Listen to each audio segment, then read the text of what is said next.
Oh, I'm on. Michael, you're here. I will not. I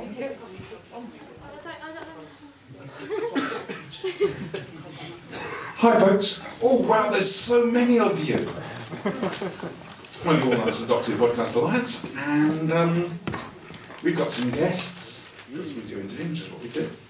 So, please welcome, and I'm going to read this because I've got a memory like a pea. Sinead, Micheal, Lauren Wilson, Daniel and David Beck. And your interviewers, Thomas, ex of the Who cast. Michael from the Little Tin Doggy. And not Ian, Nick. It's Nick from the podcast. The podcast? The Pulpcast. Okay, Thomas, I'm going to hand you the microphone. Enjoy. Thank you. Right, okay, so we've all got to share one microphone. And goodness knows, watch your feet, please. There are countless technological things around it. Right, so I'm going to ask everybody the same question, just so everybody has a chance to speak first. And how did you get the part? Okay, hi. I guess I got the part. I went for an audition. I got called for an audition, and I was very excited about that because I'm a big Doctor Who fan. And then I got a recall, which was even more exciting. And then my mum came in at wet break at school, and it was inside, it was raining, so I was drawing a picture, and told me I got a part in Doctor Who. And so I went a bit crazy for about a day. And yeah, that was cool. So that's how I got in Doctor Who. Did they test your balloon holding skills? Yes. No, but they did. I did have to be careful to make sure that I kept the balloon in shot, because if you were moving it around a lot, then it would go out of shot, and then it would make it look like not neat or whatever. So I did have to have it at a certain height all the time. But that was cool. I didn't mind that, so it's okay. Right, and Sinead, how did you get the part? Mine was kind of the same. I got an audition for Sarah Jane, and I had known Sarah Jane. I've been watching it in the past, and I absolutely loved it. And then I got back for a recall, and then my mum called me whilst I was in school, and she told me that I got the part from Sarah Jane, and I screamed my head off for a bit. And then, yeah, it just went on from there, really. Did you know that it was a regular part, or did you just think you were up for a part?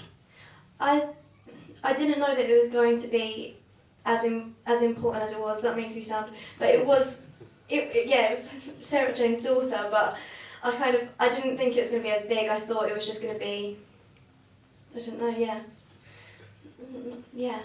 not Sarah Jane's daughter. I don't know. Right, and then down the end, so how did you get the part? Yeah, no, basically we just auditioned with Andy Pryor, got cast in from our agency, so we just turned up and then basically thought we wasn't going to get the part. So it was Douglas McKinnon. It was Andy Pryor and Douglas McKinnon at the audition. Yes, we attended, didn't we? I did the audition, I think it was about 2 weeks later. We got a phone call from our agent basically saying you've got the part. We actually thought we didn't get it, didn't we? It wasn't the best audition, to be fair, that we had had. I didn't think it was. Auditions, yeah. Easily one of our worst auditions. I'm not sure how we got it, to be honest. There you go. This microphone's going backwards and forwards. But sometimes it's a bit strange. Sometimes you have an audition, you think it's gone really badly, and they seem to be the ones we get, which is what I can't work out. When I have a really good audition, I think I've nailed that. I don't hear back from it. So it's from now on, if I have a bad audition, I'm going to think I've got the part. I think it's the way forward. Yeah. Right, and so next question, again, I'm going to ask everybody the same question. What was the strangest thing you had to do whilst making Doctor Who? And we'll start with Lauren again. Just give her time to think. Okay, so everybody think, what was the strangest thing you had to do whilst you were making Doctor Who? Probably the strangest thing I had, well, there were two things that, one of them was pretty cool and pretty kick-ass, and the other one was just weird, which was, I had to get thrown over the shoulder of a scarecrow, and that was pretty weird, in terms of weird things. And the other thing was, I had to shoot a headmaster, and that was pretty cool, so I was like, oh yeah, teachers, be careful. So yeah, I guess those are the two weirdest things I did during Doctor Who. Yes? What do you do for a living? I'm a teacher. Be careful.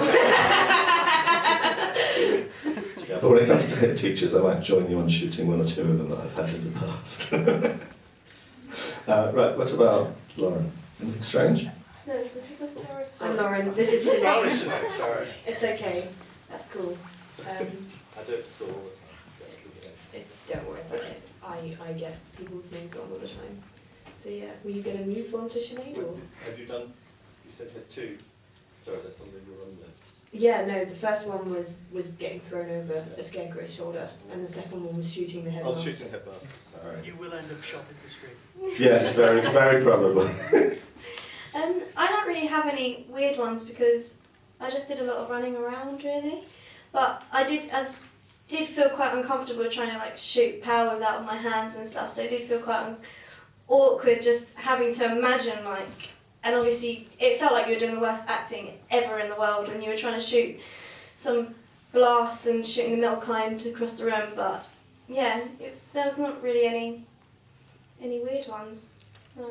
Right, now I think I'm going to pass the microphone down to the end. I've not got any weird stories. Really? Really? There was a time when I was trying to eat, we got given spaghetti for lunch. That was probably the most awkward one. We had grills in our mouths. And Matt Smith walked past and just basically laughed in my face. That's about it, really. I don't know if you've got anything to add to that. I think putting on Stephen Burkoff's fingers was a weird one. Obviously it's Stephen Burkoff and we was all just sat there, he was like, my fingers have fallen off, can you put those on for me? It was like, a bit strange, you know, trying to put these, I don't know what they were, prosthetic fingers onto his hands. Quite strange, but other than that, no, not nothing else I could think of. Set on fire with the explosive. Oh yeah, I did get set on fire with an explosive, yeah, that was quite strange. Other than that, that's it, yeah. Pass it back that way. Right, and before I run out of questions, let's go down to the other podcasters.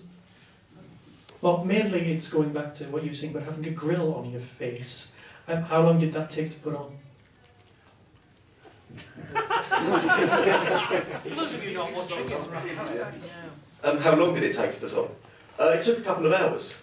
Literally took a few hours. Obviously, the stuff they use, it's just stank like alcohol.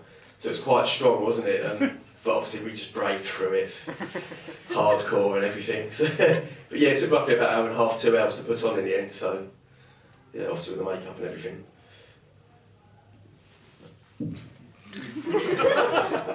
This is working really well. Hello, right, pretty generic question for everyone. What made you want to get into acting? I think the mic back now. It's the original Whooverville. I guess it started off as a hobby. A friend asked if I wanted to do stage school for fun, so we did. And then a year or so later, I ended up joining the agency and got a few auditions and got a couple of parts. And when I actually was on set filming for the first time, that's when I decided it was something that I really enjoyed. So yeah, I guess that's kind of how I got into it by accident, fell into it, I guess, and caught the bug. Mine was kind of the same. I'd always because I got brought onto the agency when I was about 5, so I obviously didn't know I was wanted to be an actress at the time. I used to kind of sing and dance a lot, and then my friend asked me if I wanted to go for a weekly kind of stage school thing where you learn and perform it at the end of the week. And my agent went to it, and then at the end she asked if I wanted to attend an audition, and that's for Silent Witness. And then I got the part, and then I kind of just went on from there, really. Yeah. Yeah, probably for both of us. Yeah, you might as well answer this. We started out when we was a bit younger as a Medway theatre, like a youth theatre, and pretty much got into it from that. A teacher recommended it to us. We was always getting into trouble, I don't know why, being twins and stuff. But they recommended, we were quite good at drama school and things like that. They recommended we go to a youth theatre, which we did. From then we literally just loved it, fell in love with acting from there. Went on to go through college. And luckily managed to get an agent once we left college through the Micheal Theatre. Obviously some really good actors have come through there, people like Gemma Arterton, Neil Maskell, Dominic. There's some really good actors come through. It was a really good course to go work through, wasn't it? For you. Yeah, we've been quite lucky, sort of did that and managed to get some work really. Pass it back. Someone got a question? Have you got one? You've got one. Okay, I wanted to ask Lara, now, have you ever thought of having merchandising your own range of balloons? That's certainly something I hadn't considered before. Yeah, do you know what? That's a good idea. We should do that and just trade them or sign them and sell them and stuff. That'd be great. Like ones that just last forever. Eternal balloons. Eternal red balloons. We should do that. Yes. Available in any colour as long as it's... As long as it's red, of course. Yeah, copyright that. I copyright that. And then, I don't think I'd be a real Doctor Who fan if I didn't ask Sinead, what was it like working with Elizabeth Sladen? She was an amazing woman, and I think you must have heard that by anyone who's met her, because she is so inspirational, and that's who she is really. She just constantly tries to, like, I don't know,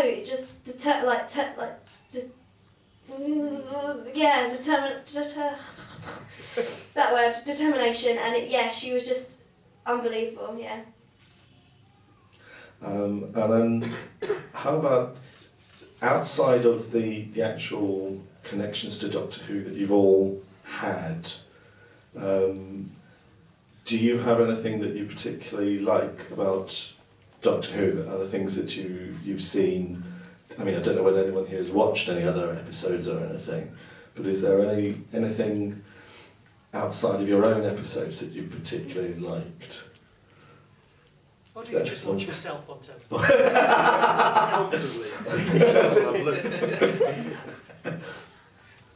Do you know what?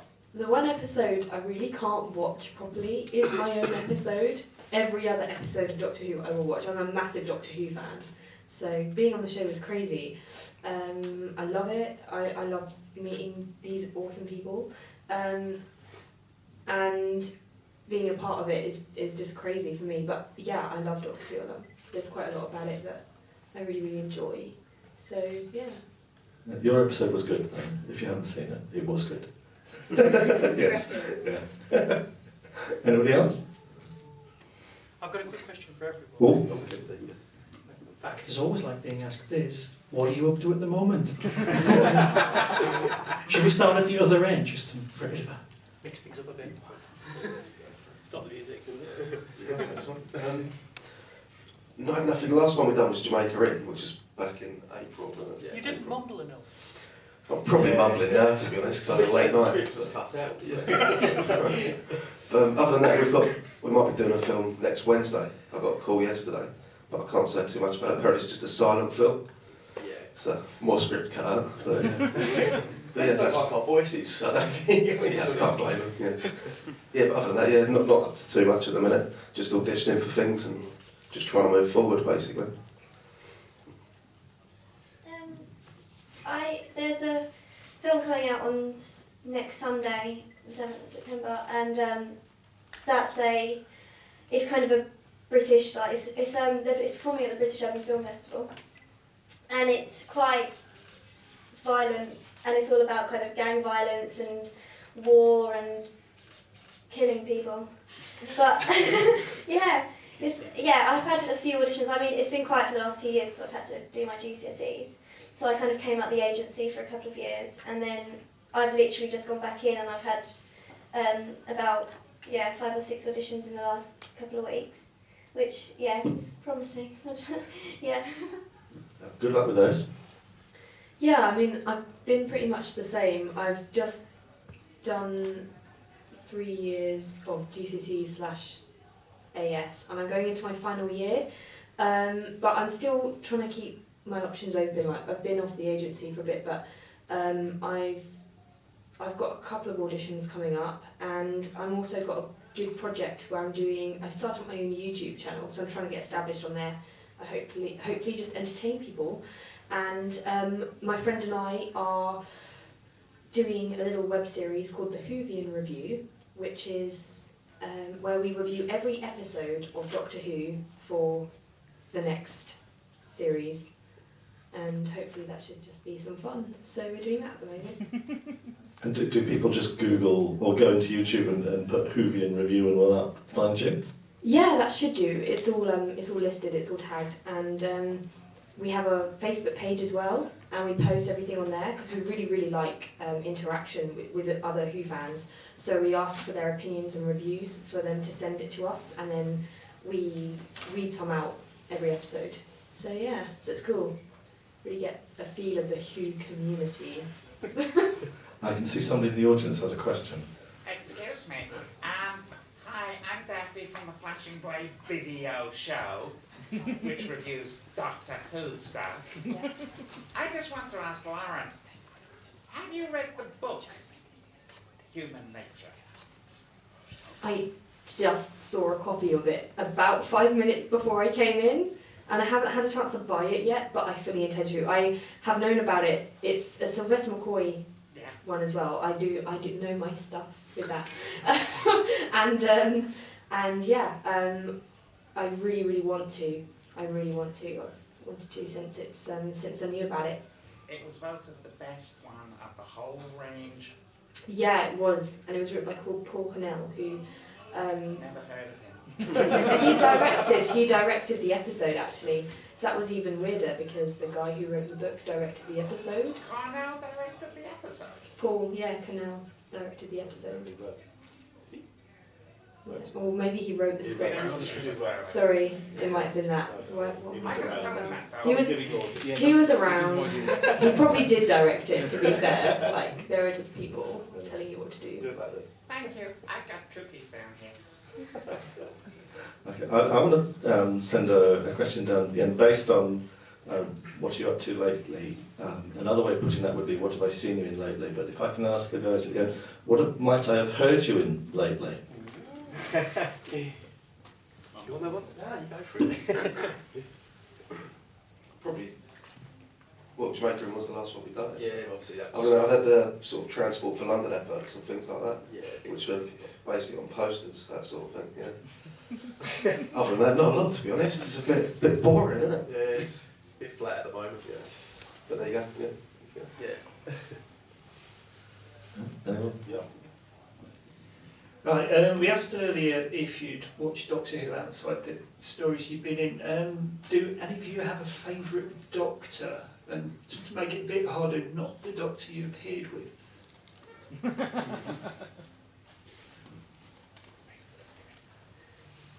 Does anyone else want to take this first? I will answer, but... I don't know, I quite like David Tennant as a Doctor. He's a really good, you was going to say that, weren't you? Well, I can't. So sorry. Yeah, I just think he's a really good actor. I've got quite a lot of admiration for him anyway, just as an actor. So I'll definitely go with David Tennant. So, You would though, being a twin. Yeah, David Tennant for me as well. Yeah, definitely. Yeah, I was going to say David Tennant or Matt. I did enjoy Matt Smith, but obviously I was very sad to see David Tennant go, and it did take a while for me to get used to Matt Smith, but then when I did, I think I love them equally, really. I can't really say past Doctors, because I haven't really got a massive... I don't have the biggest knowledge on classic Doctors, but yeah. Geez, if I'm going to mix it up a bit. So David Tennant is, but I acted with him, so if it can't be him, Sylvester McCoy. I'll go with Sylvester McCoy. And one of my favourite classics series episodes was Remembrance of the Daleks. I mean, that may have had more to do with the fact that Ace whacked a Dalek around the head with his baseball bat. But, you know, it was a good episode overall. I really loved it, and I do love that in general. So I'll just go with that.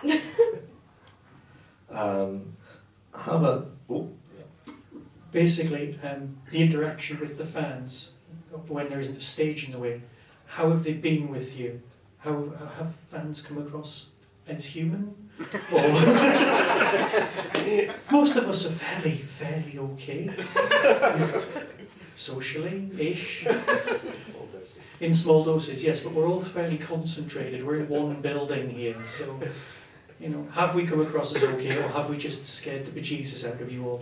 And you've made the crossover to becoming sort of fan and reviewer as well, so you'll be dealing with a lot more of us. Yeah.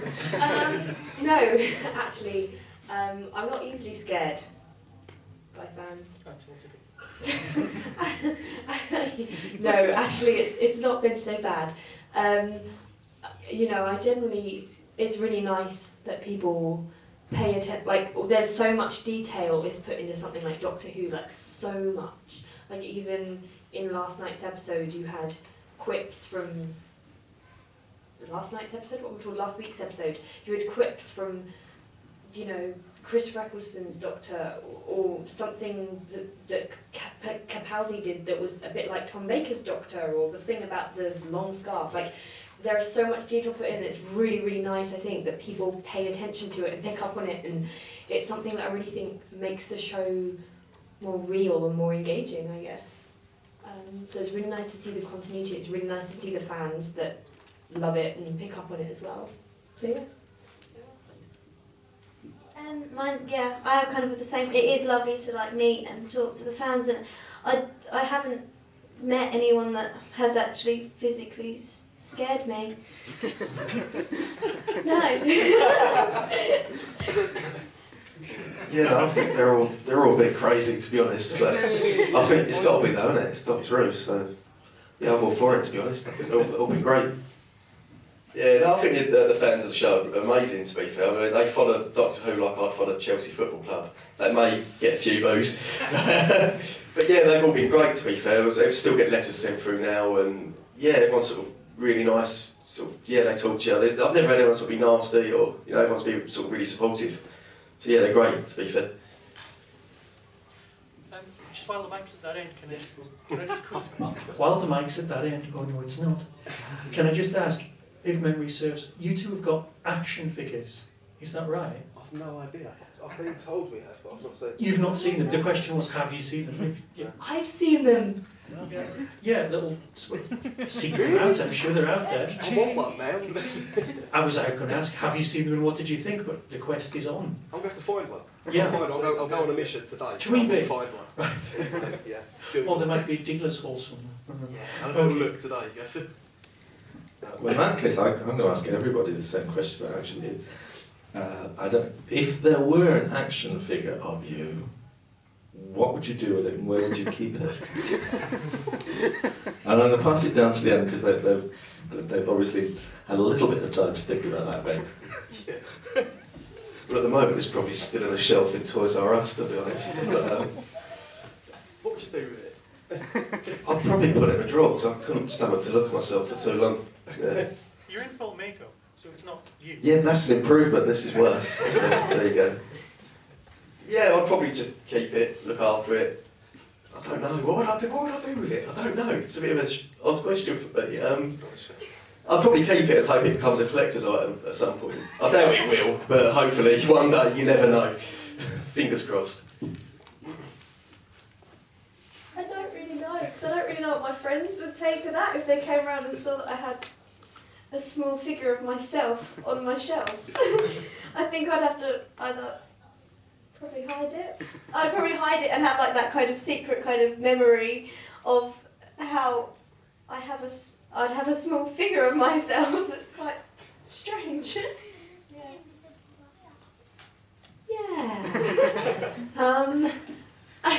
I guess I'm the same. I wouldn't really know what to do with it, and I'd probably end up doing something really random, like taking pictures of a tiny version of me, like sitting next to an orange, and then tweet it. I don't know. Probably something just that makes people laugh, because I try to do that. But no, I wouldn't really know what to do with it. Like, yeah, I'd probably just put it away, or just I have like a box of Doctor Who stuff, so I'd probably just put it in there. Yeah. Who wants the mic? Got a question. A part of Doctor Who fandom is cosplaying. So have you ever seen anybody cosplay your character, and what did you think?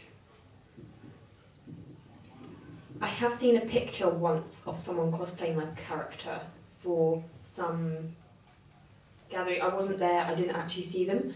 I was quite impressed and surprised, but they were a girl as well, so I guess, and this was like a few years ago, so I guess it was like, it was a part that they could play, that a part they could cosplay, because they were a girl as well, and it worked, I guess.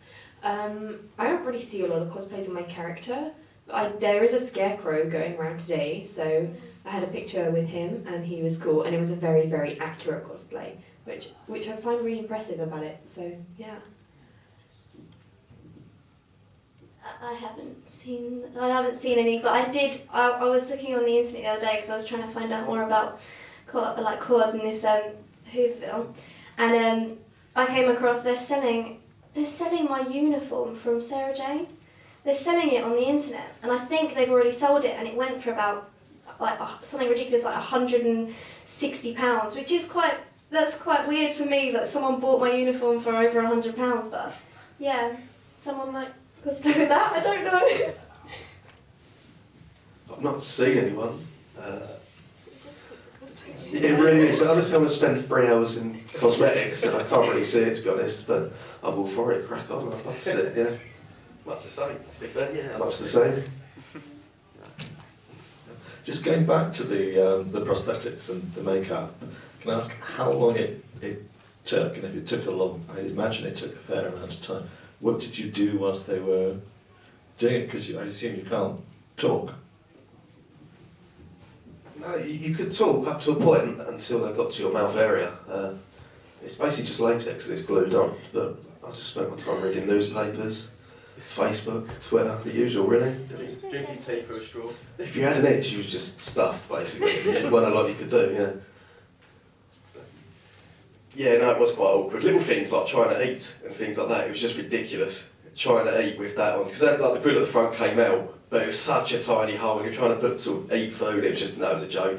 Drinking tea through a straw was ridiculous. But yeah, as you said, it was spent a lot of time sort of just reading papers, reading magazines, and just sort of trying to pass the day, really.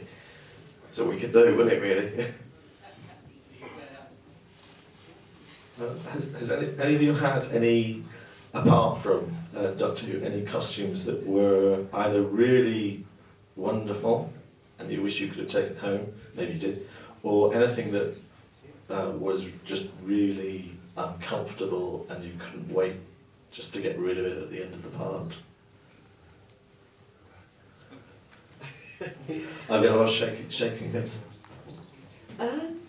Yes. When I was younger, I did the Shell Seekers, and for the scenes I was in, it was set on a beach, and it was filmed in October in Cornwall, and I had to wear like a 1940-ish child's swimming costume, and that didn't go down too well in general. So yeah, it was a bit chilly, so I was pretty pleased to get out of that when I could.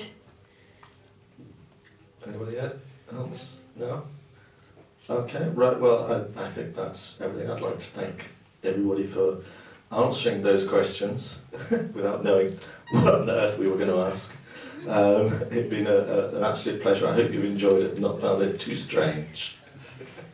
And we will move on. I don't know what everyone's doing next. Are you all doing signings and autographs so that everyone can go off and get your autograph? Right, okay, so you don't have to hang around here. Go and get their autograph now that you know a little bit more about them and what wonderful people they are. So thank you to our guests, please.